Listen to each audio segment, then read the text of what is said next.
Halo bos, selamat petang, selamat petang. Saya Mr. Pang. Hari ini kita kedai pun ada baru punya stok mari. Ini tahun 2020. Kalau tahun 2020 sudah facelift lah. Sudah facelift, gearbox 80 gearbox. Sudah facelift, bukan CVT gearbox lah. Tahun 2020 Proton Saga premium spec. 1.3 auto. Harga cuma jual 19.800. Premium kira high spec lah, kira high spec. Ada parking sensor, lepas tu ada spotlight LED lah. Ini kira high spec. Lepas tu dalam ada ubah sikit-sikit dah sama.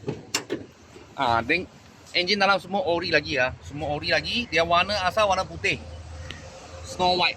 Sini pun ada tulis color code. Okey, lepas tu dia punya tangki pun original. Series nombor semua ada. Gearbox sudah 80 gearbox lah. 480. 4 speed. Harga jual 19.800. Kalau buat loan tak ada lesen, full loan bulanan 400 lebih. Ikat 9 tahun lah. Kredit boleh bagi. Kalau bank pun boleh ya. Bank pun boleh.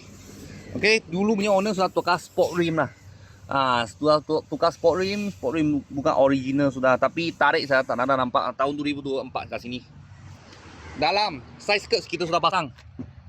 Lain macam pattern lah. Okey. Dalam punya seat macam ni. Dia macam jeans lah, jeans punya seluar punya pattern macam ni lah. Okey, sebab ini premium spec. Lepas tu steering controller semua ada kat sini, touchscreen player. Lepas tu masuk gear note free samurai satu. Okey. Ini gear masuk gear dulu punya owner sudah tukar lah. Tukar dia punya cover saja, dia punya cover saja. Okey, belakang macam ni. Okay, kereta ni bubong kita sudah spray warna hitam lah. Sudah spray warna hitam. Handle kita pun sudah spray sama hitam. Okey. Tahun 2020 tahun 2020 Proton Saga 1.3 premium spec premium paling high spec. Harga jual 19.800.